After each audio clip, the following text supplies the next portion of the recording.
میرے بزرگوں اور عزیزوں،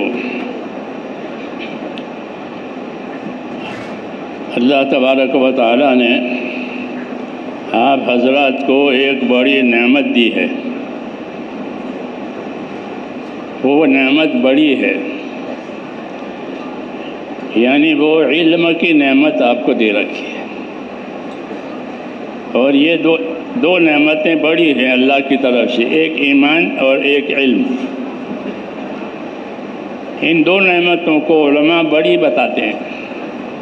ایمان کی نعمت یعنی اللہ سے تعلق، ایمان کا مطلب یہ ہے اللہ سے تعلق صحیح عقیدے کے ساتھ۔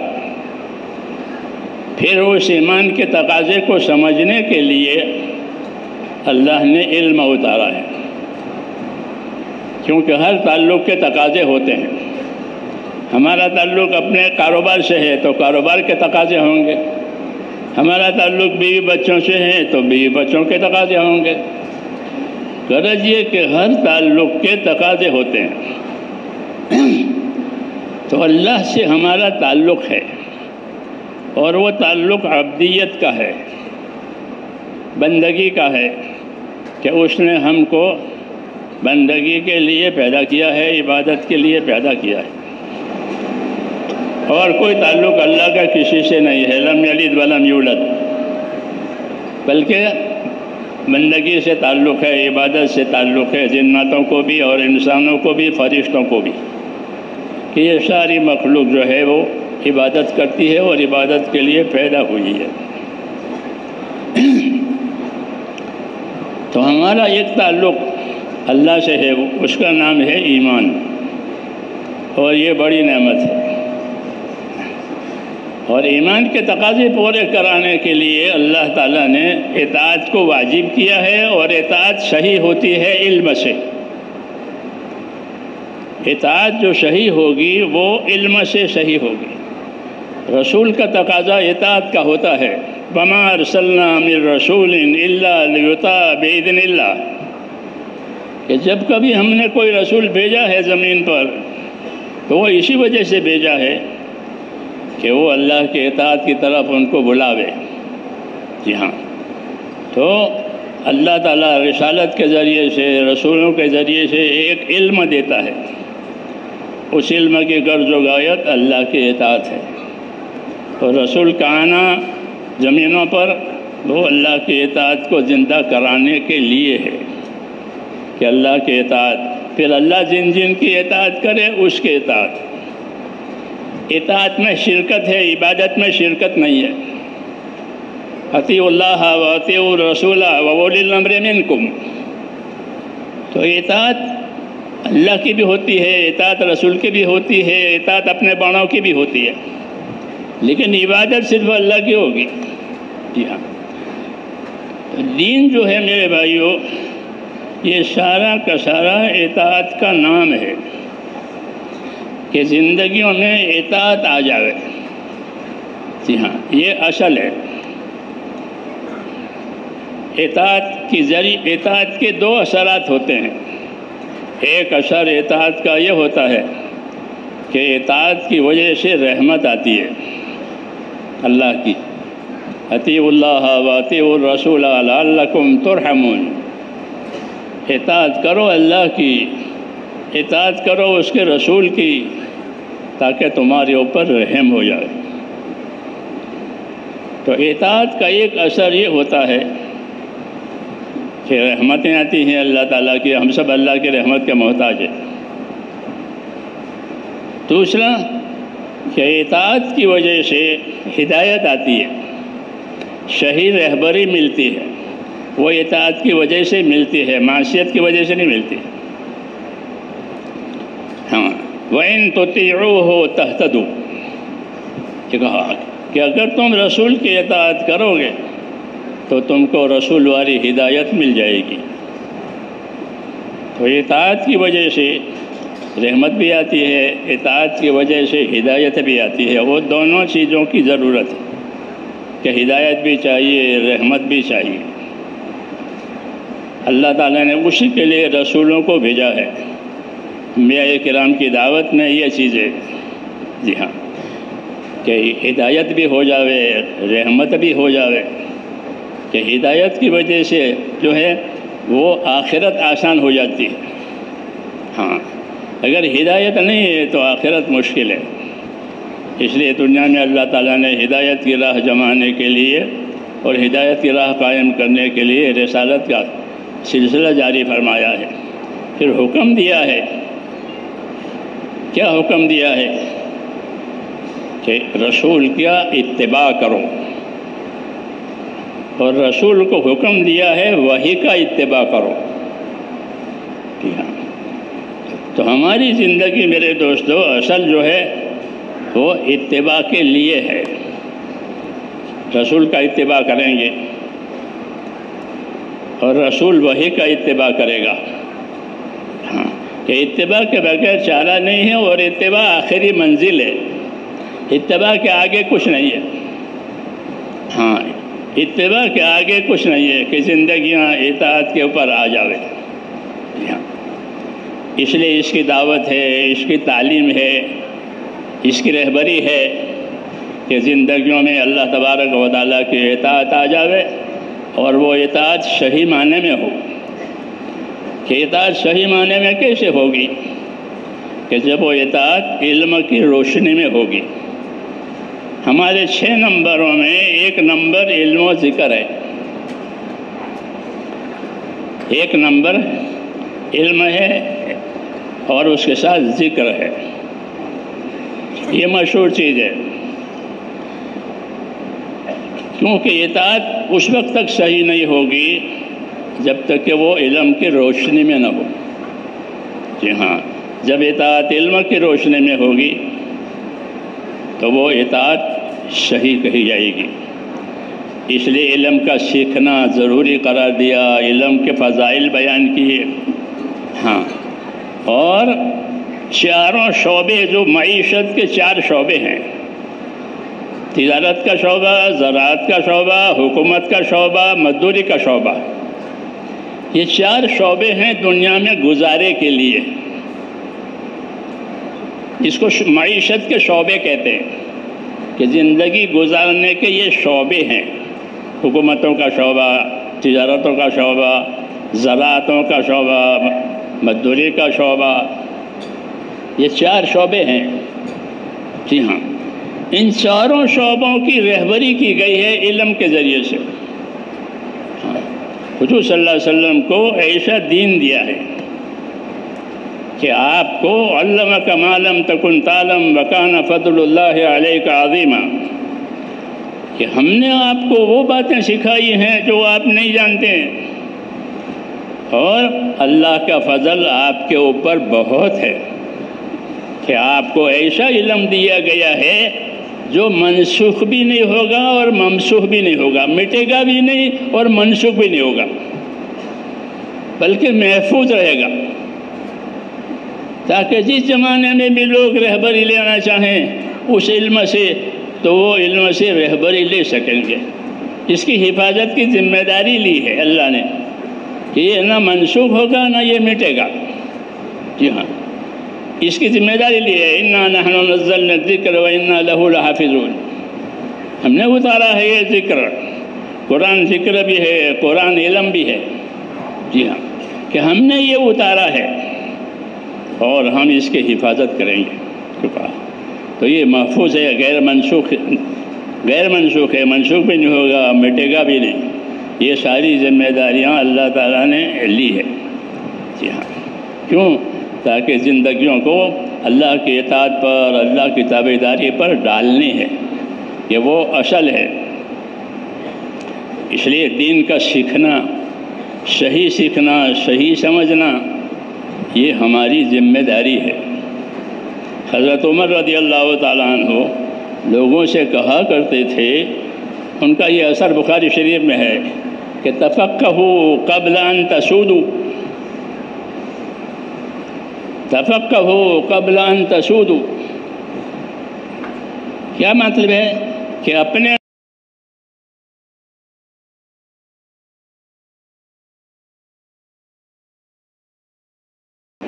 ہمارے یہاں سال والے جب جاتے ہیں میں کہتا ہوں اب تمہارا سال لگ گیا، اب تم جاؤ گے تو لوگ تمہیں ذمہ داریاں دیں گے، آئیے ہماری مسجد کے خطیب بن جائیے، آپ بھی ہمارے مدرسے کے صدر مدرس بن جائیے، ہمارے مدرسے کے مدرس بنو، ہمارے مسجد کے امام بنو۔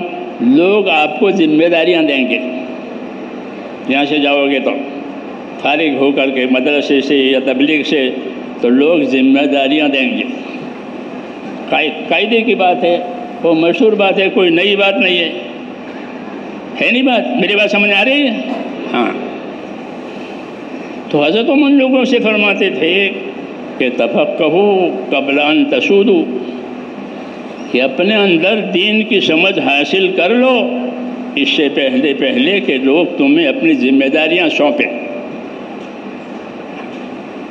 وہ یہی بات ہے کہ ذمہ داریوں کو پورا کرنے کے لیے میرے دوستو جس طرح محنت ضروری ہے، علم بھی ضروری ہے۔ جس طرح محنت ضروری ہے کہ محنت سے ایک عمومی فضا بنتی ہے، لیکن عمومی فضا کو کہاں لے جانا ہے؟ کہ عمومی فضاؤں کو علم پر لے جانا ہے یہاں، تاکہ زندگی علم کی روشنی میں گزرے، ورنہ جاہلیت تو پہلے موجود تھی۔ آپ کے دنیا میں آنے سے پہلے کیا چیز تھی؟ کیا چیز تھی؟ جاہلیت۔ لوگوں کی زندگی کی صفت بنی ہوئی تھی، اسے ان کو جاہلیت کہتے ہیں، جہالت نہیں کہتے۔ یہ جاہلیت یہ لوگوں کی زندگی کی صفت بنی ہوئی تھی، ماحول کی صفت بنی ہوئی تھی، یہ جاہلیت۔ آپ صلی اللہ علیہ وسلم نے اپنی دعوت سے جاہلیت کو ختم کیا ہے۔ ہاں، جاہلیت کو ختم کیا۔ اب جاہلیت کی کوئی چیز نہیں ہوگی۔ جاہلیت کی وجہ سے لوگ طواف بھی ننگا کرتے تھے۔ جی ہاں، خانہ کعبہ طواف ایک ایسی عبادت ہے جو دنیا میں ایک ہی جگہ ہوتی ہے، دوسری جگہ نہیں ہوتی۔ جی ہاں، دوسری عبادتیں دوسری جگہ ہوتی ہے، ایک ہی جگہ ہوتی ہے، وہ اس کو ننگا کر دیا۔ ہاں، بغیر کپڑے کے طواف کرو۔ تو یہ جہالت کا اثر ہے۔ جب ہماری شریعت آئی تو ہماری شریعت نے کیا کہا؟ الطواف بالبیت صلاۃ، الطواف بالبیت صلاۃ، بیت اللہ کا طواف نماز ہے۔ بیت اللہ کا طواف کیا ہے؟ نماز۔ اب لوگوں نے منطق پڑھی ہے؟ پڑھی ہے نا؟ پڑھی ہے؟ کام سمجھو، منطق اس لیے پڑھائی ہے، منطق کے لیے نہیں پڑھائی ہے۔ میں پڑھنے پڑھانے والا آدمی ہوں، میں زیادہ محنتی آدمی نہیں ہوں۔ تو الطواف بالبیت صلاۃ یہ صغرا ہے، اس کے ساتھ کبرا لگاؤ گے تو نتیجہ نکلے گا۔ جی ہاں، کیونکہ آپ اہل علم ہیں اس لیے میں باتیں ایسی کرتا ہوں۔ کیا طواف بالبیت صلاۃ، یہ ہماری شریعت نے کہا ہے کہ بیت اللہ کا طواف نماز ہے، اور نماز بغیر طہارت کے ہوتی نہیں ہے، تو طواف بھی بغیر طہارت کے نہیں ہوگا۔ صغرا کبرا ملاؤ، نتیجہ نکالو۔ جی ہاں، الطواف بالبیت صلاۃ ہماری شریعت نے کہا۔ ہاں، کہ نماز کہ بیت اللہ کا طواف جو ہے ننگا نہیں ہوگا، بلکہ وہ پاکی کے ساتھ ہوگا جیسا نماز پاکی کے ساتھ ہوتی ہے۔ تو میں نے کہا جاہلیت کی وجہ سے یہ ساری چیزیں ایسی ہو گئی تھیں۔ ہاں، حضور صلی اللہ علیہ وسلم کو اللہ تعالیٰ نے علم دیا۔ ہاں، علم دیا، اور زندگی کے تمام شعبوں کا علم دیا، اور وہ علم علی وجہ الاتم دیا کہ اب اس میں اضافے کی ضرورت نہیں ہوگی زمانہ کے تقاضوں کی وجہ سے۔ جیسے بہت سی چیزیں زمانے کے تقاضوں کی وجہ سے اس میں اضافے ہوتے ہیں، ہاں، اس میں اضافے کی ضرورت نہیں ہوگی۔ علی وجہ الاتم آپ صلی اللہ علیہ وسلم کو علم دیا گیا، اور ہر لائن کا علم، عقائد کا علم دیا گیا، عبادت کا علم دیا گیا، معاشرت کا علم دیا گیا، معاملات کا علم دیا گیا، ہر لائن کا علم آپ کو علی وجہ الاتم دیا گیا، اور وہ علم غیر منسوخ ہے، تبدیلی بھی نہیں ہوگی، نسخ بھی نہیں ہوگا، جی ہاں، بلکہ ایک محفوظ علم رہے گا۔ یہ جب جب لوگ اس کی طرف اپنے حاجت محسوس کریں گے اور اس پر استفادہ کے لیے متوجہ ہوں گے تو ان کو وہ علم دے دیا جائے گا۔ یہ الگ بات ہے کہ لوگ ہی اس علم کی طرف توجہ نہ کریں، جیسے آج ہمارا دور ہے کہ لوگ مادیت کا علم تو سیکھتے ہیں، دینیات کا علم نہیں سیکھتے، لوگ جو سیکھتے ہیں وہ بھی تھوڑا۔ اس لیے اس دعوت کے ذریعے سے ایک حکمت یہ بھی ہے کہ اس دعوت کے ذریعے سے امت کے اندر علم کا رجحان پیدا کیا جائے، علم کا رجحان پیدا کیا جائے، عمل کی رغبت پیدا کرائی جائے، علم کا رجحان ہو اور عمل کی رغبت ہو، دونوں باتیں ہو۔ اس لیے علم کے فوائد، علم کے فضائل، ہاں، اور علم کے نہ ہونے کے نقصانات۔ پھر یہ علم آیا نبیوں کے ذریعے سے دو طریقے کا، ایک فضائل کا علم آیا، ایک مسائل و طریقوں کا علم آیا۔ ایک فضائل کا علم آیا، فضائل کا علم اس لیے سکھایا ہے کہ آدمی اپنے عمل کی قیمت سمجھے۔ جس طرح تاجر آدمی کوئی بھی چیز بیچتا ہے تو اس کے سامنے دو باتیں ہوتی ہے کہ یہ چیز میرے یہاں کتنی قیمت میں آئی ہے اور میرے ہاں سے نفع کے لیے کتنی قیمت پر جا رہی ہے، ہوتا ہے نہیں؟ تاجر اس کو دیکھتا ہے کہ یہ میرے ہاں کتنی قیمت میں آئی اور میرے ہاں میرے نفع کے لیے کتنی قیمت پر جا رہی ہے، تو اس کے سامنے اصل چیز کی قیمت بھی ہوتی ہے اور اپنا نفع بھی ہوتا ہے۔ اس کے بغیر کوئی تاجر تجارت نہیں کرتا کہ خالی سامان کی لین دین ہو، نفع نہ ہو، کہ نہیں، تجارت تو نفع کے لیے ہی ہوتی ہے، بغیر نفع کی کوئی تجارت نہیں کرتا کہ جتنے میں لائے تھے اتنے میں دے دیا، ایسا نہیں ہے، بلکہ نفع کے ساتھ تجارت کرتے ہیں۔ تو جس طرح دنیا کے بازاروں میں لوگ مالوں پر نفع کماتے ہیں، اللہ تعالیٰ نے ہماری زندگیوں کو بھی ایک طرح سے بازار بنایا ہے۔ کل الناس یغدو فبائع نفسہ موبقها و موتقها، حدیث شریف میں کہ ہر آدمی کی صبح شام ہوتی ہے، اور صبح شام میں وہ روزانہ سودا کرتا ہے، بیچتا ہے، لیتا ہے، بیچتا ہے، لیتا ہے۔ اسے تاجر بیچتا بھی ہے، لیتا بھی ہے۔ تو فرمایا کل الناس یغدو فبائع نفسہ موبقها و موتقها، کہ ہر آدمی دنیا میں سوداگر ہے، دنیا میں تاجر ہے، کہ ہر آدمی کس چیز کا تاجر ہے۔ بازاروں کے تاجر تو ہم کو معلوم ہے کیا کیا بیچتے ہیں، لیکن ہر آدمی تاجر ہے تو کس چیز کا تاجر ہے؟ میری بات سمجھ آ رہی ہے کہ ہر آدمی اپنی صلاحیت کا تاجر ہے، کہ وہ دنیا میں اپنی صلاحیت لگائے گا۔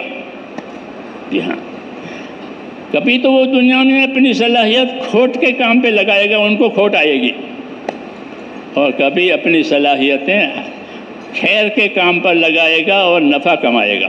جیسے تجارت میں ہوتا ہے، کچھ لوگ کھوٹ کھاتے ہیں، کچھ لوگ نفع اٹھاتے ہیں، اسی کا نام تجارت ہے۔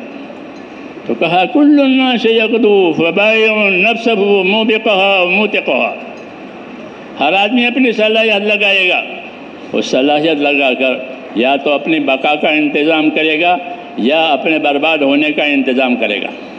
یہ بات کہ کل الناس یغدو فبائع نفسہ موبقها و موتقها، کہ ہر آدمی اپنی صلاحیت لگائے گا اور اپنی صلاحیت لگا کر یا تو نفع کمائے گا، کامیاب ہو جائے گا، یا کھوٹ میں اتر کر برباد ہو جائے گا۔ اب مسئلہ یہ ہے کہ صلاحیتوں کو کہاں لگانی ہے تاکہ نفع آوے اور کھوٹ سے بچے۔ کہ ہماری صلاحیت کہاں لگے، کیونکہ انسانوں کو اللہ تعالیٰ نے سب سے زیادہ صلاحیت دی ہے. ایسی صلاحیت کسی مخلوق میں نہیں ہے. جیسے انسانی صورت کسی مخلوق میں نہیں ہے. انسانی صورت خلقکم فاحسن صورکم یقال، کہ تم کو پیدا کیا اور تمہاری اچھی صورت بنائی.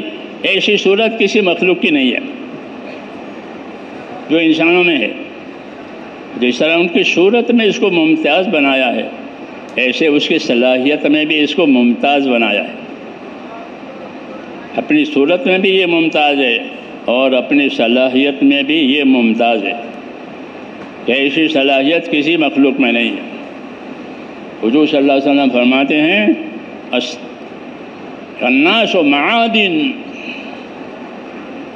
الناس معادن كمعادن الذهب والفضة خيارهم في الجاہلیت خيارهم في الاسلام اذا فقهوا، کہ لوگ اپنی جگہ ایسے قیمتی ہیں جیسے سونے چاندی کی کانیں ہوتی ہے. سونا چاندی زمین میں ہوتا ہے، اس کی کانیں ہوتی ہے، وہ مٹی کے نیچے ہوتی ہے. جب اس کو نکالو گے نہیں تو اس کی کوئی قیمت نہیں ہے. لوگ پیشاب کریں گے وہاں کہ ان کو کیا معلوم ہے یہ سونا ہے. جی ہاں، اس کی قیمت جب ہوگی جب وہ مٹی میں سے باہر نکلیں گے. پھر بازار والے اس کو خریدیں گے، اس کی دھلائی ہوگی، پھر اس کو بھاؤ دیا جائے گا. آج سونے کا یہ بھاؤ ہے، آج چاندی کا یہ بھاؤ ہے، روزانہ اخباروں میں آتا ہے. اس کو لوگ قیمت دیتے ہیں اس سونے کو. ہاں، تو حضور مثال دے رہے ہیں کہ ایسے لوگ بھی ایسے ہیں کہ سونے چاندی کانے یعنی مٹی میں دبے ہوئے ہیں. مٹی میں دبے رہنے کی وجہ سے اس کی کوئی قیمت نہیں ہے. یہ مٹی سے بنا تھا، پھر مٹی میں جائے گا. جی ہاں، کوئی قیمت نہیں. پھر اس کو قیمتی کیسے بنائے جائیں گے کہ اس کی دھلائی ہوگی، اس کی صفائی ہوگی. جی ہاں، اس کی دھلائی ہوگی، اس کی صفائی ہوگی. قد افلح من تزکیٰ وذکر اسم ربہ فصلی، یہ کہا کہ کامیاب ہو گیا وہ جس نے اپنے آپ کو پاکیزہ بنایا. کامیاب ہو گیا وہ جس نے اپنے آپ کو کہ پاکیزہ بنایا. ہاں، کہ کسی سے پاکیزہ؟ کہ اللہ کی نامرضیات سے. اللہ کی نامرضیات سے اپنے آپ کو پاکیزہ بنایا کہ کوئی وصف اپنے اندر ایسا نہیں آنے دیا کہ جس کی وجہ سے اللہ ناراض ہو یا اللہ کے ہاں وہ ناپسندگی ہو. ہاں، ایک چیز ہے جو اللہ کو سب سے زیادہ ناپسند ہے، وہ ہے کفر. وَلَا يَرْضَىٰ لِعِبَادِهِ الْكُفْرَ، کہ اللہ بندے سے کفر پر کبھی راضی نہیں ہوگا. تو اپنے آپ کو ایک تو پاک کرنا ہے کفر سے. جی ہاں، دوسرا جو کفر کی خصلتیں ہیں اس سے اپنے آپ کو پاک کرنا ہے. ہاں، کہ کفر کی کیا خصلت ہے؟ کہ کفر کی خصلت معصیت ہے. کفر کی خصیت جو ہے وہ خصلت جو ہے وہ معصیت ہے کہ اپنے آپ کو ہر معصیت سے پاک رکھنا ہے. جی ہاں، تو عیسیٰ کا قد افلح من تزکیٰ، کامیاب ہو گیا جس نے اپنے آپ کو پاک بنایا کہ کفر سے، کفر کی خصلتوں سے، ہاں، کفر کے اعمال سے اپنے آپ کو پاک رکھا. وذکر اسم ربہ، اور اپنے رب کا نام لیا، اپنے رب کا ذکر کیا. ذکر کا مصداق جو ہے وہ اطاعت ہے. ذکر کا مصداق وہ اطاعت ہے. جی ہاں، کہ کل مطیع ذاکر، کہ جو بھی اللہ کی اطاعت میں ہے وہ اللہ کے ذکر میں ہے. جی ہاں، تو ذکر اللہ کی اطاعت کا نام ہے. اس لیے حکم ہے کہ ذاکر بنو، یعنی اللہ کی اطاعت کرنے والے بنو، اور عالم بنو تاکہ اطاعت کے حدود قیود معلوم ہو جائیں کہ اطاعت کے حدود قیود کتنے ہیں، کہاں تک اطاعت کہلاتی ہے، کہاں تک اطاعت صحیح ہوتی ہے. ہاں، اس لیے اللہ تبارک و تعالیٰ نے میرے بھائیوں ہم کو یہ علم دیا ہے، ہاں، اور یہ بڑی نعمت ہے۔ اللہ کی پہچان اس علم کے بغیر نہیں ہو سکتی۔ اس علم سے سب سے پہلے اللہ کی پہچان ہوتی ہے۔ اللہ تعالیٰ سب سے پہلے توحید کا علم دیتے ہیں۔ فَاعْلَمْ أَنَّهُ لَا إِلَٰهَ إِلَّا اللَّهُ وَاسْتَغْفِرْ لِذَنبِكَ إِلَىٰ آخِرِ۔ نبی سے کہا جا رہا ہے فَاعْلَمْ أَنَّهُ لَا إِلَٰهَ إِلَّا اللَّهُ، کہ جان لو کہ اللہ کے سوا کوئی عبادت کے لائق نہیں ہے۔ یہ توحید کا علم دیا جائے،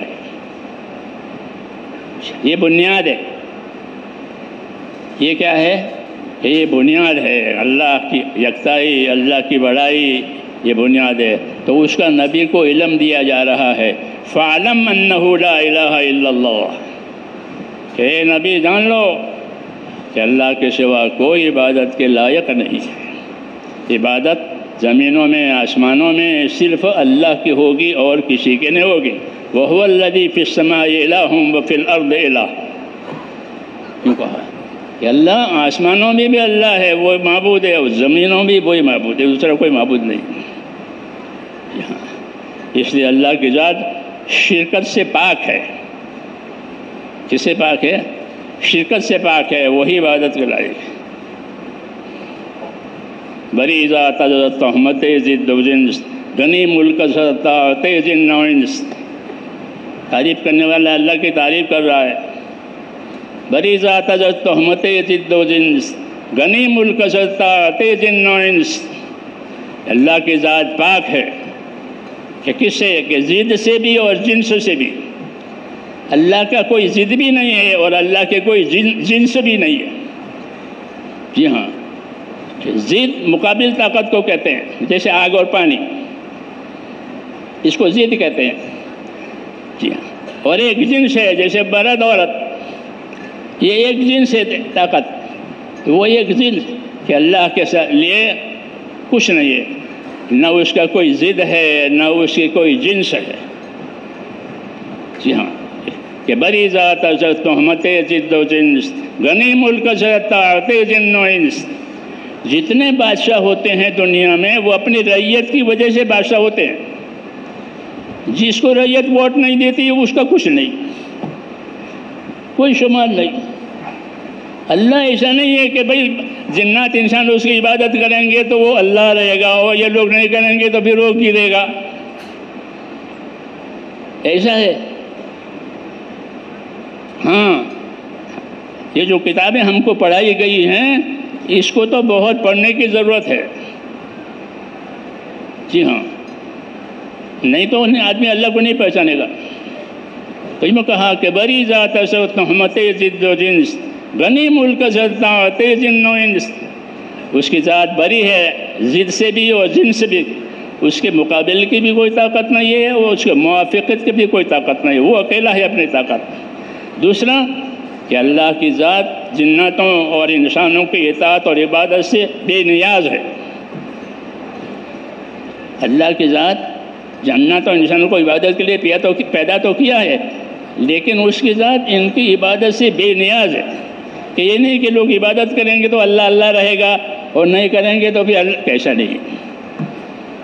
تو اس لیے کہتے ہیں کہ بری ذات تہمت ضد و جنس، غنی ملک طاعت جن و انس، کہ اس کا ملک غنی ہے، بے نیاز ہے جناتوں اور انسانوں کی عبادت سے۔ وہ بغیر جناتوں کے انسانوں کی عبادتوں کے پہلے سے ہے۔ جی ہاں، جب جن انس نہیں تھے جب بھی وہ اللہ ہے، اب بھی وہ اللہ ہے اور آخر وہ اللہ ہے، ازل تا ابد۔ تو یہ توحید کا علم دیا ہے حضور صلی اللہ علیہ وسلم کو۔ یہاں فَاعْلَمْ أَنَّهُ لَا إِلَٰهَ إِلَّا اللَّهُ، یہ جان لو کہ اللہ کے سوا کوئی عبادت کے لائق نہیں ہے۔ پھر عبادت کی لائن کیوں کھولی ہے اللہ نے؟ کہ عبادت کی لائن اللہ نے بندوں کی اعانت کے لیے کھولی ہے، کہ عبادت کے ذریعے سے ان کو مدد دینی ہے، کہ وہ عبادت کریں گے اللہ سے مدد لیں گے، وہ عبادت کریں گے اللہ سے مدد لیں گے۔ ایاک نعبد و ایاک نستعین، تیری عبادت کریں گے اور تجھے سے مدد لیں گے۔ یہ طریقہ کار ہے کہ اللہ کی مدد لینے کے لیے، کہ اللہ کی مدد لینے کے لیے اللہ کی عبادت۔ پھر عبادت کو صحیح کرنے کے لیے، عبادت کو کامل کرنے کے لیے اللہ تعالیٰ نے ہر زمانے میں علم اتارا ہے۔ ہر امت کی استعداد کے مطابق ان کو علم دیا گیا تاکہ وہ اس علم کی روشنی میں اللہ کی اطاعت کریں، اللہ کی عبادت کریں۔ اس لیے علم دین کا سیکھنا ضروری ہو گیا کہ اگر وہ علم دین نہیں سیکھیں گے تو وہ اللہ کے حق کو نہیں پہچانیں گے اور اپنی زندگی کی ذمہ داریوں کو بھی نہیں جانیں گے کہ میری زندگی کی کیا ذمہ داری ہے، بلکہ اپنی زندگی کی ضرورتوں کو سمجھیں گے، ذمہ داریوں کو نہیں سمجھیں گے۔ دعوت اور تبلیغ میں یہ ہے کہ زندگی کی ذمہ داریاں بتانی ہیں۔ زندگی کی ضرورتیں تو وہ خود ہی ان کی سمجھ میں آئے گی، کیا کیا ضرورت ہے، اس کے بتانے کی ضرورت زیادہ ہوتی نہیں ہے، لیکن زندگی کی ذمہ داریاں یہ سمجھانے کی ضرورت ہے کہ تیری زندگی کی کیا ذمہ داری ہے، کیونکہ ہماری زندگی میرے دوستو وہ ذمہ داریوں کی زندگی ہے، ہم سے حساب کتاب ہوگا۔ جی ہاں، ذمہ داری کا مطلب یہ ہے کہ ایک کام سونپا ہے اور اس کام کے ختم ہونے کے بعد، اس کا ٹائم ختم ہونے کے بعد اس کے پیچھے حساب کتاب ہے۔ یہ ہمارا عقیدہ ہے اور یہی صحیح بات ہے کہ ان الینا ایابہم ثم ان علینا حسابہم، کہ ان سب کا ہمارے پاس لوٹ کر آنا بھی ہے اور ان سب کا حساب بھی ہمارے پاس ہوگا۔ تو ہماری زندگیاں میرے دوستو ذمہ داریوں کی زندگی ہے۔ ہاں، کہ ہماری زندگی کی ذمہ داریاں وہ دین کی ذمہ داریاں وہ اصل ہے کہ اگر دین کی ذمہ داریاں پوری ہوگی تو دنیا کی ذمہ داریوں میں رہبری ملے گی۔ ہاں، دنیا کے کاموں میں رہبری ملے گی۔ اللہم اعنی علی دینی بالدنیا، دنیا کو حاصل کرنا اس لیے ہے کہ اس میں ہمارا گزارا ہے، دنیا میں ہمارا گزارا ہے۔ اس کو قرآن نے بتایا ہے کہ متاع، انما ھذہ الحیاۃ الدنیا متاع۔ جی ہاں، کہ دنیا کی زندگی کیا ہے کہ گزارا، حاکم بن کے بھی گزر جائے گا، جی ہاں، زمیندار بن کے بھی گزر جائے گا، مزدور بن کے بھی گزارا، کہ انما ھذہ الحیاۃ الدنیا متاع، کہ یہ دنیا کی زندگی تو گزارے کا نام ہے۔ وَإِنَّ الْآخِرَةَ هِيَ دَارُ الْقَرَارِ، اور آخرت کیا ہے کہ آخرت جو ہے وہ دار القرار ہے، پھر وہاں سے کہیں جانا نہیں ہے۔ اس لیے نبیوں کی دعوت میں آخرت پر ہی زور دیا جاتا ہے کہ اپنی آخرت کوئی نہ بگاڑے، اپنی آخرت کوئی نہ بگاڑے دنیا کی وجہ سے۔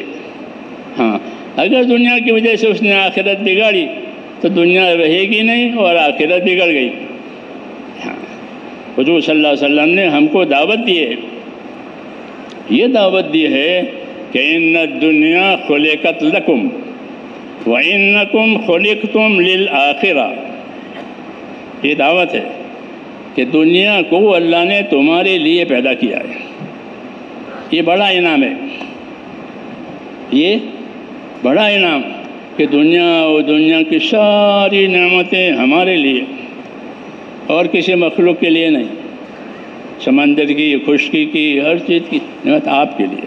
ان الدنیا خلقت لکم، کہ دنیا تمہارے لیے پیدا کی ہے، اور تم کو وَإِنَّكُمْ خُلِقْتُمْ لِلْآخِرَةِ، یہ کہا کہ تم کو آخرت بنانے کے لیے پیدا کیا ہے۔ یہ دعوت ہے، یہ دعوت ہے کہ دنیا اللہ سب کو دیں گے ان کی قسمت کی، پھر ایمان والا اپنی دنیا سے اپنی آخرت بنائے گا اور کافر اپنی دنیا سے دنیا بنائے گا۔ ان ہی الا حیاتنا الدنیا، وہ یہ کہے کچھ نہیں، یہی ہے، باقی کچھ نہیں۔ وہ آخرت کو مانتا نہیں ہے، یہ آخرت کو بھی مانتا ہے، دنیا کو بھی مانتا ہے، اور اس کو یہ رہبری دی گئی ہے مسلم کو کہ وہ اپنی دنیا سے آخرت بناوے۔ وابتغی فیما آتاک اللہ الدار الآخرہ، تو اس کو اللہ تعالیٰ نے جو دنیا دی ہے اس سے تو اپنی آخرت بنا لے۔ ہاں، جیسے زمیندار زمین سے فصل لیتا ہے، جی ہاں، چاولوں کی فصل، گندموں کی فصل، جو کی فصل، وہ اپنی زمین سے فصل لیتا ہے۔ تو ایسے کہا اپنی دنیا سے اپنی آخرت بناؤ، وابتغی فیما آتاک اللہ الدار الآخرہ۔ ہاں، یہ دعوت ہے میرے دوستو۔ تو اس لیے ہماری دعوت، ہماری محنت دراصل اپنی آخرت بنانے کے لیے ہے۔ اس لیے ہم اس کے پابند ہیں کہ اپنی دنیا کو ایسا استعمال کریں گے کہ جس کی وجہ سے آخرت برباد نہ ہو، بلکہ آخرت بنتی چلی جاوے۔ تو دنیا سے آخرت بنانے کے لیے ہم کو اللہ تعالیٰ نے دین دیا ہے، اور دین اعمال کے مجموعے کا نام ہے۔ مولانا الیاس صاحب فرماتے تھے کہ دین اعمال کے مجموعے کا نام ہے۔ مختلف اوقات پر، مختلف ضرورت پر مختلف اعمال ہیں، یہاں یہ کرو، یہاں یہ کرو، یہاں یہ کرو، کہ دین کہ یہ اعمال کے مجموعے کا نام ہے۔ ہاں، اس لیے موقع موقع کے اعمال اس کا وجود میں آنا ضروری ہے تاکہ دنیا سے آخرت بنے۔ اس لیے اپنے دین پر استقامت کا ہم کو حکم ہے تاکہ اعمال بنتے چلی جائیں۔ نبی کو ایک حکم استقامت کا دیا جاتا ہے، اور نبی کی تابعداری میں امت کو بھی استقامت کا حکم دیا جاتا ہے۔ اس لیے ہم پر دین بھی ہے ہمارے لیے، اور دین کے لیے استقامت بھی ہے۔ فاستقم کما امرت ومن تاب معک اے ومن آمن معک، کہ اے نبی اپنے دین پر قائم رہو، ثابت قدم رہو، اور جو آپ پر ایمان لائے ہیں وہ بھی اپنے دین پر ثابت قدم رہے، قائم رہے۔ تو اللہ تعالیٰ نے دین دے کر یہ ذمہ داری دی ہے کہ دین کو علم کی روشنی میں لو، اور علم کی روشنی میں لے کر اپنے اندر استقامت پیدا کرو۔ اپنے اندر کیا پیدا کرو؟ کہ استقامت اور پابندی پیدا کرو۔ ہاں، یہ حکم ہے کہ جب تک پابندی نہیں ہوگی اس کا اثر نہیں ہوگا۔ کبھی کیا، کبھی نہیں کیا، کبھی ہوا، کبھی نہیں ہوا۔ پابندی، استقامت، اور استقامت کا حکم نبی کو بھی ہے، استقامت کا حکم امت کو بھی ہے۔ فاستقم کما امرت ومن تاب معک اے ومن آمن معک، کہ آپ استقامت اور پابندی کے ساتھ رہیں، اور جو آپ پر ایمان لائے ہیں وہ بھی اس کی پابندی کریں۔ تو ایک ذمہ داری میرے دوستو جس طرح دین سیکھنے کی ہے، دوسری ذمہ داری اپنے آپ کو دین کا پابند کرنے کی بھی حکم ہے کہ اپنے آپ کو دین کا پابند کرو، چاہے وہ عمل مستحب ہو، فرض نہیں ہے، لیکن اس کی پابندی کرنی ہے، مستحب سمجھ کر پابندی کرنی ہے۔ حضرت علی فرماتے تھے میں نے تسبیحات فاطمہ جب سے رسول صلی اللہ علیہ وسلم سے سنی ہے کبھی فوت نہیں ہوئی۔ میری بات سمجھ رہے ہیں؟ ہاں، صحابہ کی زندگی سے خالی پھرنا نہیں لینا ہے اور خروج نہیں سیکھنا ہے، بلکہ جس طرح خروج سیکھنا ہے باقی چیزیں بھی سیکھنی ہے۔ تو فرماتے تھے کہ یہ 33 مرتبہ سبحان اللہ، 33 مرتبہ الحمدللہ، 34 مرتبہ اللہ اکبر، اس کو تسبیح فاطمہ کہتے ہیں، کہ میں نے جب سے سنا ہے وہ کبھی فوت ہی نہیں ہوئی۔ تو سوال کرنے والے بھی ہوتے ہیں، ہمارے ملکوں میں نہیں ہوتے، دوسرے ملکوں میں ہوتے، کوشچن، ہاں، ان کے سوالات ہوتے۔ جی ہاں، تو سوال کرنے والے نے سوال کیا کہ آپ کی تسبیح کبھی فوت نہیں ہوئی کہ نا؟ کیا فلاں موقع پر میدان جنگ میں تھے، رات دن آپ سے مقابلہ ہو رہا تھا، آپ مقابلے میں کر رہے تھے اور بہت مشغول تھے، وہاں تسبیح پڑھی تھی؟ فرمایا ہاں، وہاں بھی تسبیح پڑھی تھی۔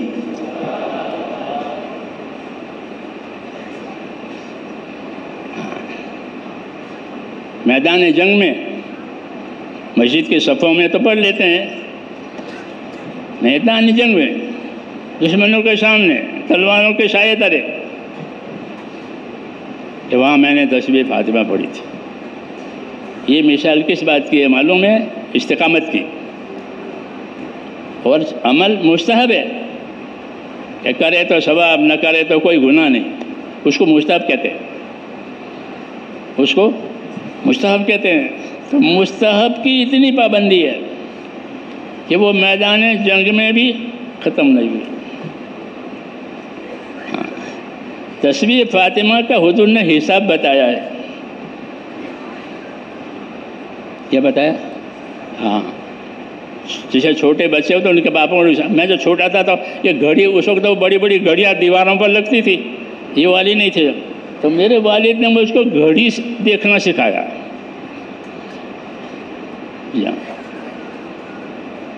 باپ ہے تو سکھایا۔ حضور فرماتا میں تمہارے مثل والد کے ہوں۔ تھوڑا درود شریف، میں تمہارے لیے مثل والد کے ہوں، انا لکم مثل والد، کہ باپ کو کتنی ہمدردی ہوتی ہے۔ تو یہ تسبیح فاطمہ کا حساب بتایا، اس کو میں کہہ رہا تھا۔ کیا حساب بتایا؟ کہ تسبیح فاطمہ کب پڑھی جائے گی؟ کہ 6 مرتبہ پڑھی جائے گی۔ یہ بیچ میں ایک بات آ گئی، 5 نمازوں کے بعد اور سونے سے پہلے یہ 6 مرتبہ پڑھی جاتی ہے۔ تو کتنے ہوئی کلمات؟ 600 ہوئے، 600 کلمات ہوئے، سبحان اللہ، الحمدللہ، اللہ اکبر، تینوں ملا کے۔ اور ایک مرتبہ کے سبحان اللہ پر 10 نیکی ملتی ہے۔ تو کتنی نیکی ہو گئی؟ بولو، 6000۔ یہ حساب بتایا کہ تسبیح فاطمہ پر 6000 نیکی روز ملتی ہے، لیکن اسے کرنے والے فرمایا تھوڑے ہیں، یہ بھی ہے۔ تو پوچھا اس کے کرنے والے کیوں تھوڑے ہیں جب اتنی بڑی نیکی ہے اور اتنا آسان ہے؟ جی ہاں، تو باپ کی طرح ہر بات بتاوے کہ اس کی وجہ یہ ہے کہ جب آدمی سلام پھیرتا ہے تو اس کو شیطان کوئی کام یاد دلاتا ہے، چلو بھلا کام ہے، تو وہ سلام پھیر کے بھاگ جاتا ہے۔ وہ تسبیح رہ گئی، وہ تسبیح رہ گئی جو 6000 بنتی تھی روز۔ ہاں، کسی کو روز $6000 ملے، ہاں تو اس کا تو دماغ، روز 6000 نیکی ملتی ہے۔ یہ باب کہلاتا ہے دعوت میں فضائل کا باب۔ اس کی طرف ہماری توجہ بھی برابر جیسی ہونی چاہیے ویسی نہیں ہے۔ کہ دعوت میں فضائل کا ایک باب ہے کہ فضائل کماؤ اور فضائل پر لوگوں کو لاؤ تاکہ وہ اپنے عمل کی قیمت سمجھیں گے۔ اپنی عمل کی قیمت سمجھیں گے تو آخرت بنائیں گے، کیونکہ عمل تو آخرت کے لیے ہوتا ہے۔ جی ہاں، مولانا الیاس صاحب فرماتے تھے کہ فضائل کا علم مقدم ہے مسائل پر، مسائل پر فضائل کا علم مقدم ہے۔ پہلے فضائل کا آئے گا امت میں اور وہ اپنے عمل کی قیمت سمجھے گا تو مسئلہ پوچھے گا کہ اس کے صحیح کرنے کا کیا طریقہ ہے۔ جسے کسی نے صلاۃ التسبیح کی فضیلت سنی تو اب وہ پوچھے گا صلاۃ التسبیح کیسے پڑھی جاتی ہے؟ ہوتا ہی نا، ہاں، کہ صلاۃ التسبیح کیسے پڑھی جاتی ہے، کہ صلاۃ التسبیح ایسی نماز ہے، ایسی نماز ہے، تو اسے پڑھنے کا کیا طریقہ ہے؟ تو اب وہ طریقہ پوچھے گا۔ تو اس لیے فضائل، کہ فضائل یہ مقدم ہے کہ فضائل کی زندگیوں میں آنے سے مسائل اور طریقوں پر چلنے کی طاقت پیدا ہوتی ہے۔ ہم لوگ شروع میں یہ تبلیغ کے کام کے لیے بمبئی جاتے تھے، ہم کو وہاں سے تبلیغ ملی ہے، بمبئی سے، ہمارے ضلع کو خاص طور سے۔ تو وہ ہم سے فرماتے تھے وہاں کے پرانے بالکل سادے کھڑاؤں پہنتے تھے، کھڑاؤں وہ چمڑی کے، مطلب کہ پکے مگر۔ جی ہاں، تو کہا فضائل سے فائدہ اٹھاؤ۔ کہ فضائل سے کیسے فائدہ اٹھائیں؟ کہ فضائل کی کتابیں پڑھو، حلقوں میں پڑھو، لوگوں کو جمع کر کے، سفروں میں پڑھو، پھر اکیلے اکیلے اس کا مطالعہ کرو، اکیلے اکیلے اس کا مطالعہ کرو۔ فضائل کے حاصل کرنے کا طریقہ بتا رہے تھے، حلقوں میں پڑھو، سفروں میں پڑھو، اکیلے اکیلے پڑھو، اور جب دعوت دینے کے لیے جاؤ تو فضائل کے علم کا استعمال کرو، امت کو فضائل سے وابستہ کرو کہ تمہیں یہ ملے گا، تمہیں یہ ملے گا، تمہیں یہ ملے گا۔ مسجد میں جاؤ گے تو ہر قدم پر نیکی، ہر قدم پر خدمات، ہر قدم پر درجہ بلند ہوگا، اور مسجد میں جائے گا تو خدا کا مہمان ہو جائے گا۔ یہ فضیلت کی مثال، مسجد میں جائے گا تو اللہ کا مہمان، جی ہاں، اس کی مہمانی طے ہو گئی، تیار۔ جب یہ مرے گا تو مہمانی سامنے آ جائے گی۔ جیسے مسافر مہمان جب گھر پر آ جاتا ہے میزبان کے ہاں، تو اس کی مہمانی کا سامان اس کے سامنے رکھ دیا جاتا ہے، کھاؤ پیو آرام کرو۔ تو یہ فضائل ہے۔ تو ہماری دعوت میں میرے دوستو، ایک تو فضائل کہ اس کا خوب چرچا ہونا چاہیے کہ جس وقت میں جو عمل کرے اس کے سامنے اس کی فضیلت ہو۔ آپ فضائل کا مطالعہ کریں گے تو دو باتیں ملے گی، ایک کسی عمل کی اہمیت اور ایک کسی عمل کی فضیلت۔ اہمیت یعنی اس کا اللہ رسول کے کیا وزن ہے، فضیلت نہیں، وزن۔ جیسے فجر کی نماز کی 2 سنتیں، تو فجر کی نماز کے 2 سنتوں کے بارے میں آپ کسی صحابی سے پوچھو کہ فجر کے 2 جمع سنتوں کے بارے میں کیا رائے ہے، کہ وہ دنیا ما فیہا سے بہتر ہے۔ ہاں، یہی جواب ملے گا کہ فجر کی نماز کی 2 رکعت سنت کہ وہ دنیا ما فیہا سے بہتر ہے۔ آپ نے سفر میں بھی ان سنتوں کو نہیں چھوڑا ہے۔ اس کو اہمیت کہتے ہیں۔ عبادت تو 2 ہے، اور ہلکی پڑھنا مستحب ہے کہ فجر کی 2 رکعت نماز سنتوں کو ہلکا پڑھو۔ عائشہ صدیقہ فرماتی تھی کہ حضور صلی اللہ علیہ وسلم فجر کی 2 سنتوں کو بہت ہلکا پڑھتے تھے۔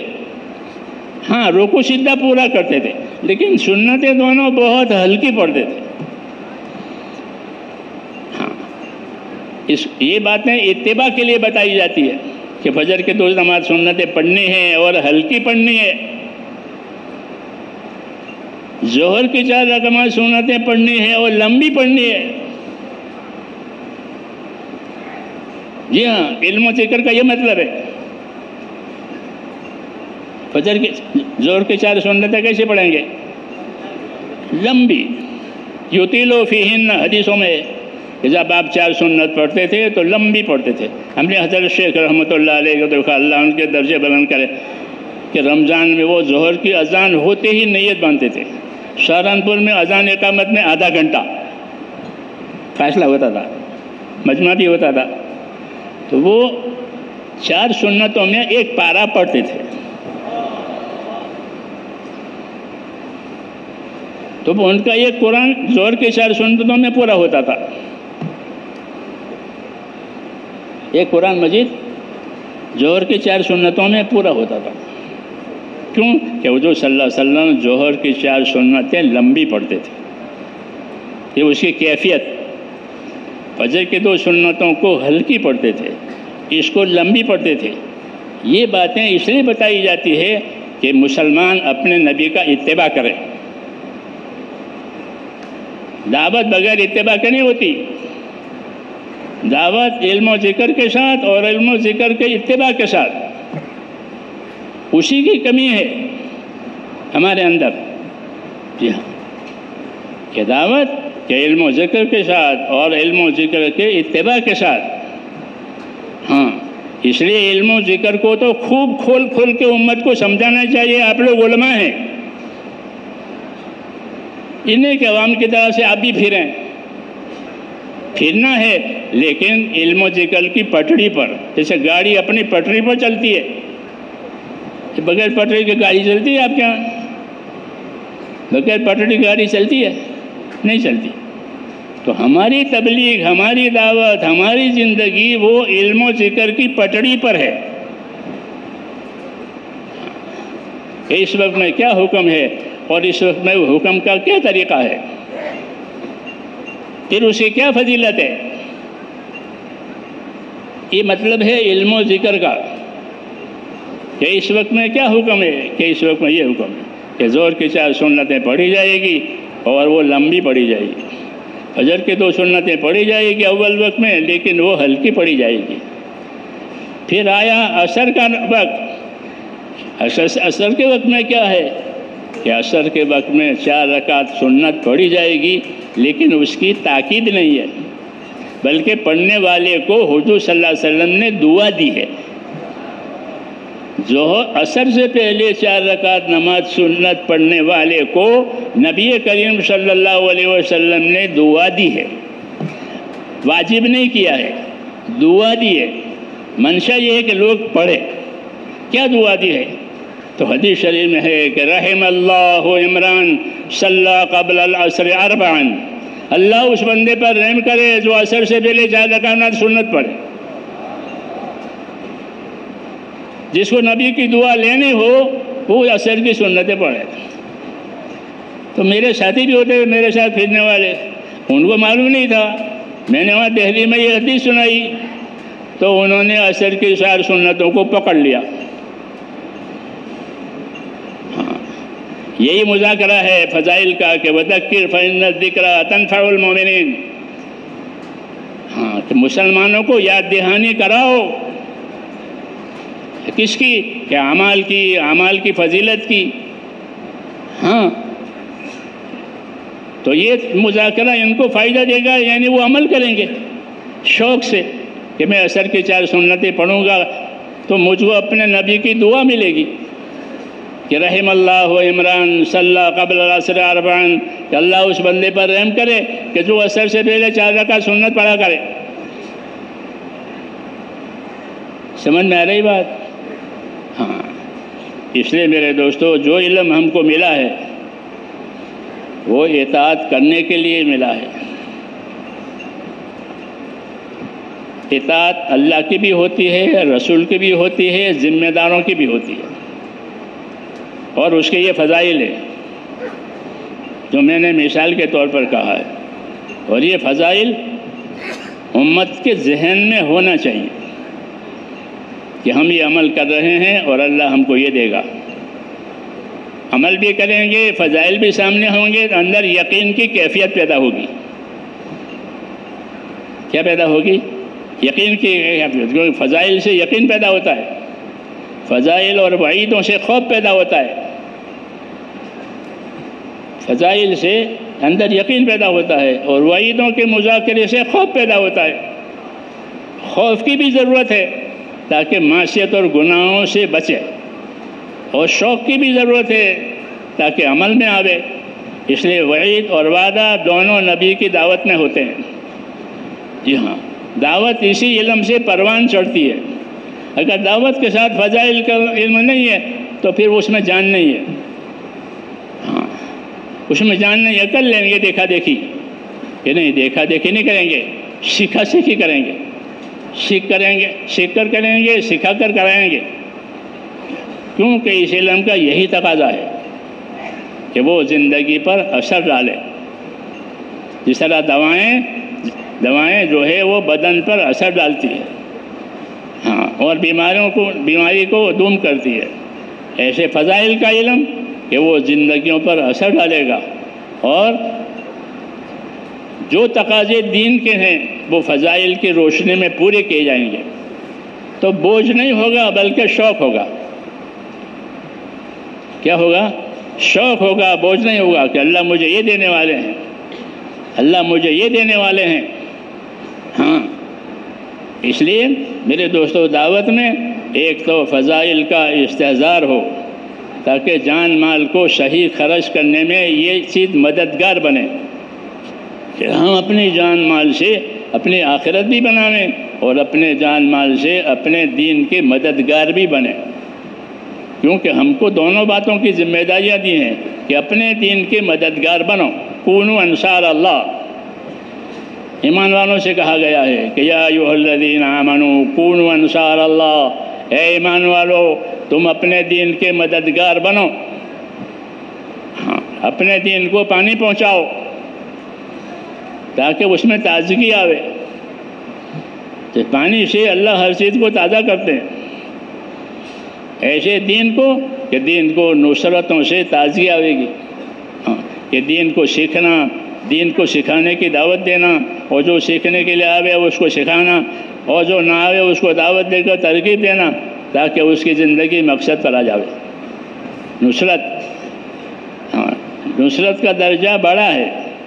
حضور فرماتے ہیں ہجرت نہ ہوتی تو میں بھی نصرت والا ہوتا۔ لو لم یکن ہجرت یکن رجل من الانصار، کہ ہجرت ہوئی اس لیے ہم پر ہجرت فرض ہو گئی، تو ہجرت ہوئی اب مہاجر ہو گئے۔ اگر یہ نہ ہوتا تو ہم انصاری ہوتے۔ کہ ہجرت کے بعد نصرت کا درجہ ہے، ہمارے اوپر نصرت کی ذمہ داری ہے، وہ اجتماعی ذمہ داری ہے، اور استقامت کی ذمہ داری ہے وہ انفرادی ذمہ داری ہے کہ ہر آدمی اپنی انفرادی زندگی میں اپنے دین کے کاموں پر استقامت کے ساتھ رہے۔ یہ حکم ہے کہ اپنی انفرادی زندگی کو دین کے کاموں پر استقامت کے ساتھ استعمال کرو۔ یہ حکم نبی کو بھی ہے اور یہ حکم امت کو بھی ہے۔ استقامت کا مطلب یہ ہے کہ اپنے آپ کو پابند کرنا، اور پابند کرنے کی وجہ اس لیے ہوتی ہے کہ اللہ نے دنیا کو حالات کا گھر بنایا ہے۔ یہاں حالات آتے ہیں، اچھے بھی برے بھی، اجتماعی بھی انفرادی بھی، آدمی پر حالات آتے ہیں۔ تو حالات میں کیا کرے؟ کیا حال کے حساب سے زندگی گزارے یا حکم کے حساب سے زندگی گزارے؟ کہ بھئی جیسا حال ہوگا ویسا کریں گے، کہ نہیں جیسا حکم ہوگا ویسا کریں گے؟ سمجھ میں آ رہی بات؟ جیسا حال ہوگا ویسا کریں گے کہ نہ جیسا حکم ہوگا ویسا کریں گے؟ تو حکم مشکل ہو جائے گا کیونکہ حال اچھا نہیں ہے۔ حکم مشکل ہو جائے گا کہ حال اچھا نہیں ہے۔ تو کہا کہ تم نے دین کو سمجھنے کی کوشش نہیں کی ہے۔ حکم ایک ہوتا ہے، اس کے ادا کرنے کے طریقے بہت ہوتے ہیں۔ سمجھ میں آئی بات؟ جسے دوائیں ہوتی ہیں، اب آج کل کی دواؤں کی مثال میں نہیں دیتا، وہ تو خالی ٹیبلٹ دیں گے اپن۔ پرانے طریقہ علاج میں 4 طریقے سے دوائیں دی جاتی تھی ہمارے یونانی میں۔ پینے کی دوا، پھانکنے کی دوا، گولی نگلنے کی دوا اور چاٹنے کی دوا۔ 4 طریقے، کیونکہ کسی چیز کے طریقے متعدد ہوں گے تو آسان ہو جائے گا کہ اس طریقے نہیں کر سکتے ہو اس طریقے کر لو۔ تو حکم ایک ہوتا ہے لیکن اس کے ادا کرنے کے طریقے متعدد ہوتے ہیں۔ تو پھر وہ حکم مشکل نہیں ہے کہ اس طریقے سے نہیں کر سکتے ہو تو اس طریقے سے کرو، اس طریقے سے نہیں کر سکتے ہو تو اس طریقے سے کرو۔ تو ہم کو حکموں کا بھی علم دیا ہے، طریقوں کا بھی علم دیا ہے۔ ابھی ہماری کم نصیبی ہے کہ ہم اس کو سیکھتے نہیں ہیں اور پوچھتے بھی نہیں ہیں، حالانکہ ہم کو سیکھنے کا بھی حکم ہے، پوچھنے کا بھی حکم ہے۔ فَاسْأَلُوا أَهْلَ الذِّكْرِ إِن كُنتُمْ لَا تَعْلَمُونَ، یوں کہا جاننے والوں سے پوچھ لیا کرو اگر تم نہیں جانتے ہو، بغیر پوچھے غلط مت کرو۔ یہ حکم ہے،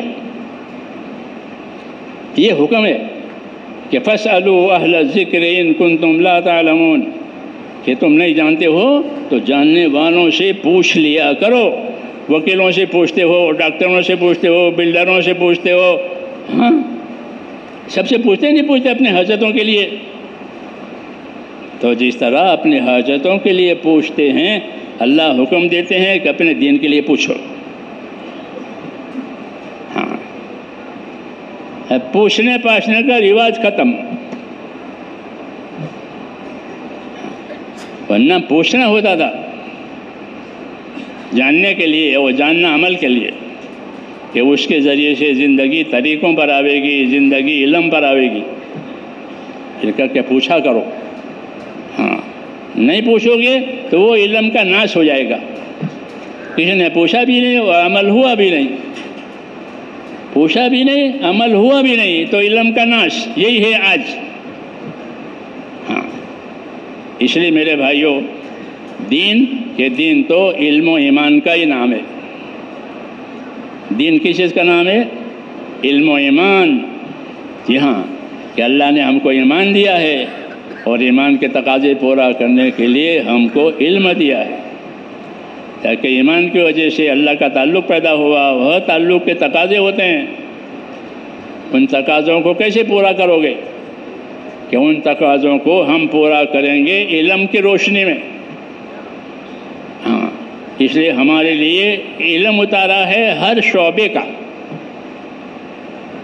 مولانا محمد یوسف رحمۃ اللہ علیہ فرماتے تھے کہ ہمارے ہاں ہر شعبے کا علم ہے، اور ہر شعبے کے علم کے فضائل ہیں، ہر شعبے کے علم کے مسائل ہیں۔ کیونکہ آپ کا دین کامل ہے، آپ کا دین کامل ہے، تو زندگی کے شعبے ہیں، تجارت کا شعبہ، ملازمت کا شعبہ، مزدوری کا شعبہ، کھیتی کا شعبہ، یہ 4 شعبے ہیں دنیا کے گزارے کے لیے، معیشت کے شعبے کہتے ہیں اس کو۔ تو ہر شعبے کے لیے علم اترا ہے، فضائل کا بھی، مسائل کا بھی۔ حکومت کے فضائل بھی ہیں، حکومت کے مسائل بھی ہیں، تجارت کے فضائل بھی ہیں، تجارت کے مسائل بھی ہیں، مزدوری کے فضائل بھی ہیں، مزدوری کے مسائل بھی ہیں، ذمہ کے فضائل ہیں، ذمہ داری کے مسائل ہیں۔ بڑی بڑی کتابیں لکھی گئی ہیں، ہاں، فضائل میں بڑی بڑی کتابیں، ہر چیز کے فضائل۔ جی ہاں، یہ کیوں؟ کہ فضائل کے علم کے ذریعے سے اس عمل کی رغبت پیدا ہوگی، رغبت پیدا ہونے کے بعد اس کا طریقہ پوچھے گا کہ مجھے یہ عمل کرنا ہے، اس کا کیا طریقہ ہے؟ تو اب طریقوں کا علم آئے گا، اس کو مسائل کہتے ہیں، شریعت کہتے ہیں۔ تو ہماری اس دعوت کی وجہ سے یہی 2 چیزیں ہیں کہ ہمارے اندر فضائل کا علم آوے اور شریعت سنت کے طریقے ہماری زندگی میں آ جاوے۔ ہاں، حضور صلی اللہ علیہ وسلم کو شریعت بھی ہے، یعنی زندگی میں گزارا کرنے کے لیے اور حق ادا کرنے کے لیے ایک طریقہ دیا ہے، اس کو شریعت کہتے ہیں۔ ثم جعلناک علی شریعۃ من الامر فاتبعها، ہم نے آپ کو ایک طریقہ دیا ہے شریعت کا، آپ اس کے پابند رہیں۔ تو حضور صلی اللہ علیہ وسلم شریعت کے ان طریقوں کے پابند ہیں، اور جب حضور پابند ہیں تو ہم بدرجہ اولا پابند ہیں۔ یہ مطلب ہے علم کا، کہ ایک طرف فضائل بھی ہمارے پاس ہو، ایک طرف مسائل بھی ہمارے پاس ہو، ہاں، اور پکی بات ہو کہ عمل کے وقت میں وہ یاد بھی آوے، اور دعوت دینے کے وقت میں وہ یاد بھی آوے کہ اس کو دعوت دینی ہے تو اس کے فضائل کے ساتھ، پھر وہ طریقہ پوچھے تو اس کے طریقے بھی بتائیں گے۔ یہ علم ہے ہمارا کہ فضائل بھی معلوم ہے، مسائل بھی معلوم ہے، طریقے بھی معلوم ہے۔ ہاں، امت کو اس لیے حرکت دی ہے میرے دوستو، تاکہ یہ چیزیں ہر طبقے میں آوے، غریبوں میں، مالداروں میں، تاجروں میں، مزدوروں میں حرکت دی ہے۔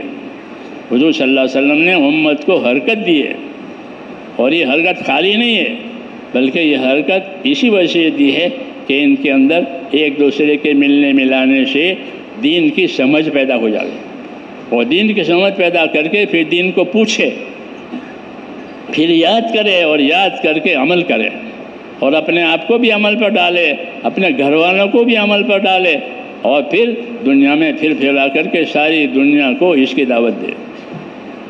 ہاں، علم و ذکر کی دعوت، عبادت کی دعوت، اخلاق کی دعوت، اخلاص کی دعوت، قربانی کی دعوت۔ دعوت میں یہ ساری چیزیں ہیں۔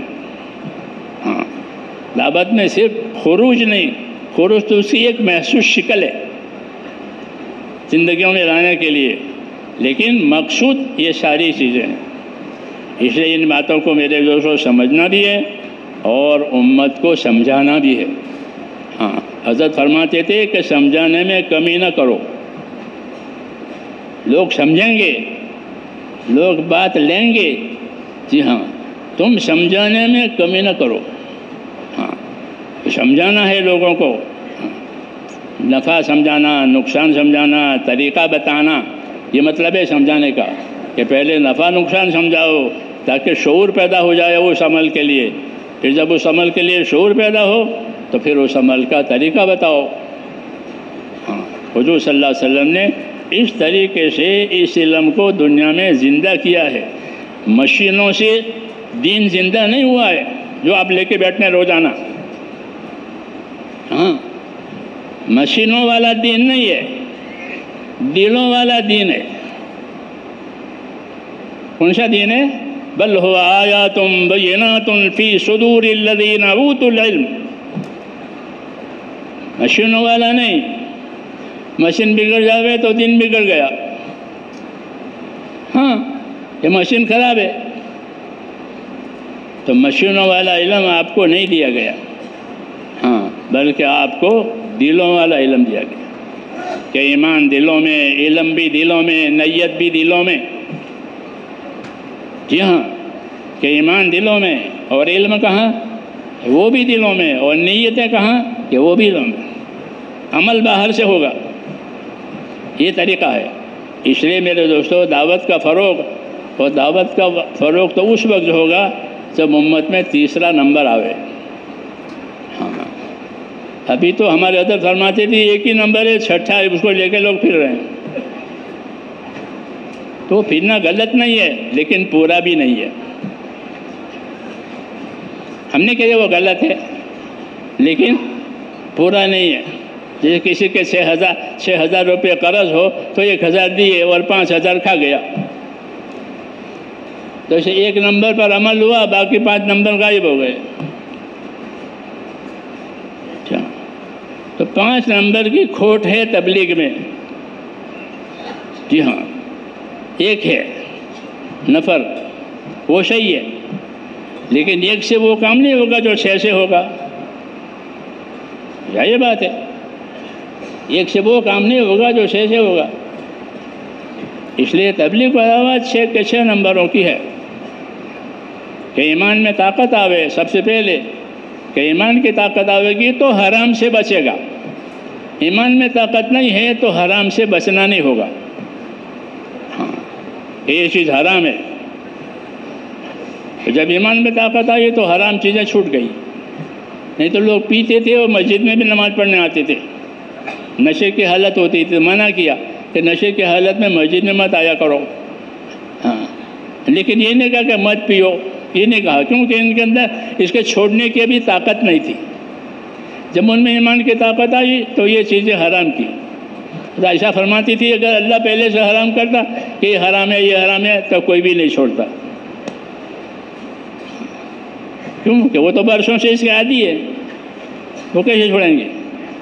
لیکن کہا ان کو ایمان کے راستے میں چلایا گیا، ایمان کی محنت میں، یہاں تک کہ ان کے اندر یہ شعور پیدا ہوا کہ یہ حرام ہے، یہ حلال ہے، یہ ہلاکت ہے، یہ کامیابی ہے. پھر وہ احکام آئے. آج بھی وہی بات ہے کہ اس تحریک کے ذریعے سے امت میں وہ ایمان زندہ کرنا ہے جو حلال کو جگا دے اور حرام کو نکالے، اللہ کے فرائض کو ادا کرے. ہاں، ایسا ایمان کہ اللہ کے فرائض کو ادا کرے. کہ نماز فرض ہے، نماز فرض ہے 5 وقت کی، تو یہ نماز ایسی پڑھنی ہے کہ کوئی نماز ہمارے اوپر باقی نہیں ہے. کوئی نماز باقی نہیں ہے. یہ نہیں کہ تبلیغ میں لگنے سے پہلے بہت سی نمازیں چھٹی ہوئی ہے، وہ ابھی باقی ہے. بلکہ میرے دوستوں، ہمارا ہر آدمی اپنی نماز کے بارے میں صاحب ترتیب ہو. ہمارا ہر آدمی نماز کے بارے میں صاحب ترتیب ہو کہ ایسی کوئی نماز اس کے ذمہ باقی نہیں ہے، جو تھی وہ پوری ہو گئی. تو نمازوں کے بارے میں صاحب ترتیب بنے. خالی پھرنا ٹھیک ہے لیکن ناقص ہے کہ کوئی نماز ہمارے اوپر باقی نہیں ہے، ہم صاحب ترتیب ہے. کوئی مالدار ایسا نہیں جس پر زکوٰۃ باقی ہو. حضور صلی اللہ علیہ وسلم فرائض کی بھی دعوت دیتے تھے، خالی نکلنے کی دعوت نہیں دیتے تھے. الدعوۃ الی الفرائض، حیات الصحابہ پڑھو کہ آپ فرائض کی دعوت دیتے. یہ نماز ہے، یہ زکوٰۃ ہے، یہ حج ہے. ہاں، کہ آپ فرائض کی دعوت دیتے کیونکہ فرائض اللہ کے حقوق ہیں.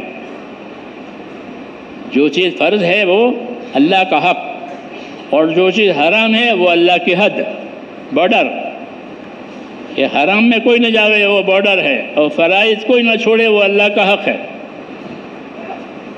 تو جو فرائض ہیں عبادتیں وہ اللہ کا حق ہے۔ حضور صلی اللہ علیہ وسلم نے معاذ بن جبل سے پوچھا، یا معاذ اتدری ماذا حق اللہ، ہے معاذ آپ کو معلوم ہے اللہ کا کیا حق ہے؟ کیونکہ دنیا حقوق ادا کرنے کی جگہ ہے۔ اے معاذ آپ کو معلوم ہے اللہ کا کیا حق ہے؟ کہ جی مجھے نہیں معلوم، آپ بتائیں گے؟ اور میں اللہ کا حق یہ ہے کہ اسی کی عبادت کی جائے گی، اس کے ساتھ کسی کو شریک نہیں کیا جائے گا۔ تو یہاں حقوق کی تعلیم دی جاتی ہے۔ ہاں، نبوت کی تعلیم میں حقوق کی تعلیم دی جاتی ہے کہ یہ حق ہے، یہ حق ہے، یہ حق ہے، یہ حق ہے، کہ دنیا حقوق ادا کرنے کی جگہ ہے اور آخرت بدلہ پانے کی جگہ ہے۔ اس حقوق کو سمجھنے کے لیے تیسرا نمبر ہے، کیا ہے؟ تیسرا نمبر علم و ذکر۔ اللہ کا کیا حق ہے، رسول کا کیا حق ہے، اللہ کی کتاب کا کیا حق ہے۔ جی ہاں، تو یہ حقوق کی تعلیم ہے میرے دوستو۔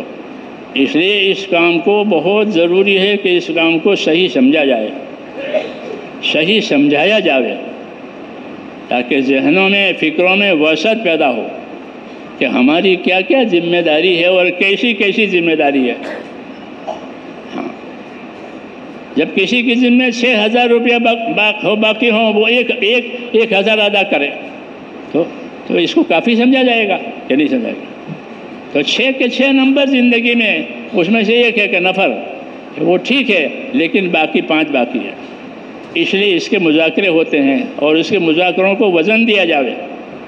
ہاں، کہ زندگیاں ایمان عبادت پر بھی آوے، زندگیاں علم و ذکر پر بھی آوے، اور زندگیاں انصاف احسان پر آوے، کہ انصاف احسان کا تعلق مخلوق سے ہے۔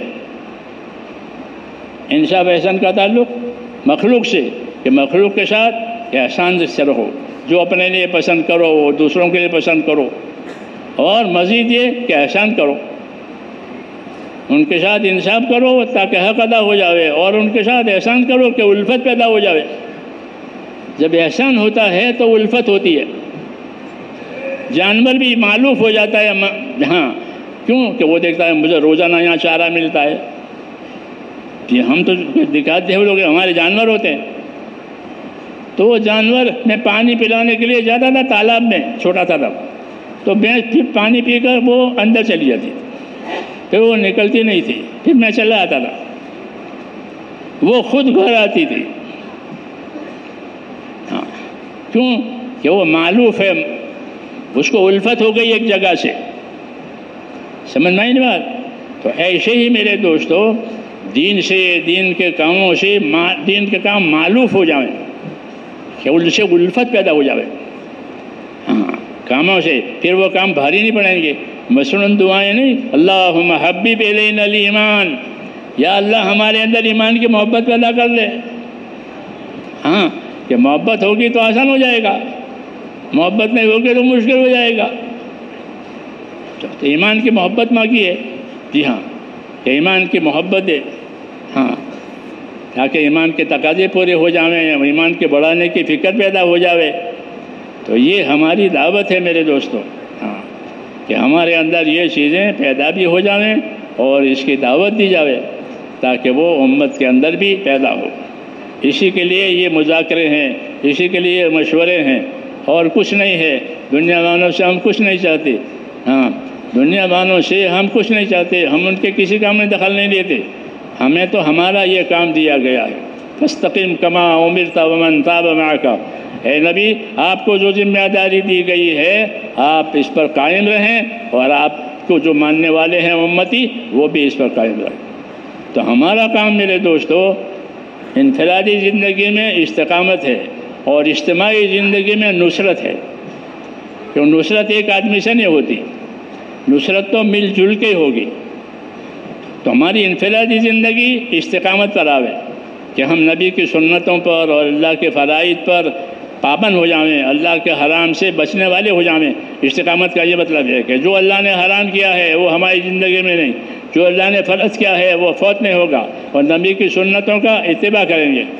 اصل دعوت جو تبلیغ کی تھی وہ تو اتباع کے لیے تھی، ورنہ ہم تو مسلمان ہیں، ہمارے عقائد بھی صحیح ہیں، ہمارے اعمال بھی صحیح ہیں، پھر ہم کو تبلیغ سے کیا لینا ہے اور تبلیغ سے کیا کرانا ہے؟ تو مولانا الیاس صاحب فرماتے تھے کہ اپنے نبی کا اتباع کرانا ہے کہ نبی نے کیا کیا طریقے اختیار کیے ہیں، ان کی کیا کیا سنتیں ہیں۔ ہاں، تو یہ سنتیں انفرادی زندگیوں میں ظاہر ہوگی، ہاں، نصرتیں اجتماعی زندگی سے ظاہر ہوگی، اور اتباع سنت جو ہے وہ انفرادی زندگیوں میں ظاہر ہوگی، اور دونوں کی ضرورت ہے کہ ہر آدمی کی انفرادی زندگی اپنے نبی کی سنتوں پر، کیونکہ حالات مختلف ہیں، ہاں، لیکن ان کی اجتماعی زندگی کہ وہ مل جل کر ہے کہ اپنے دین کے مددگار بنیں گے۔ تو نصرت کے بھی ہم ذمہ دار ہیں اور استقامت اللہ سنت کے بھی ہم ذمہ دار ہیں، تاکہ ہماری زندگی دوسروں کی زندگیوں سے الگ ہو جائے۔ یہ نبی کی زندگی ہے، کیونکہ دوسروں نے نبی کو نبی نہیں مانا ہے، خود نبی کو پاگل کہتے تھے۔ وَيَقُولُ الَّذِينَ كَفَرُوا لَسْتَ مُرْسَلًا، کافر کہتے ہیں تو رسول نہیں ہے یہ، تو انہوں نے تو مانا ہی نہیں ہے، ہم نے مانا ہے۔ تو ہم نے مانے کا کیا مطلب ہے کہ ہم ان کو رسول بھی مانیں گے اور ان کی سنتوں پر چلیں گے اور ان کی سنتوں کی تعلیم دیں گے، ان کی سنتوں کی دعوت دیں گے۔ یہ انفرادی زندگی میں ظاہر ہوگا۔ امام غزالی رحمۃ اللہ علیہ فرماتے تھے کہ سنتوں کا چھوڑ دینا یہ چھپا ہوا کفر ہے، جیسا رسالت کا انکار کھلا کفر ہے، لست مرسلا۔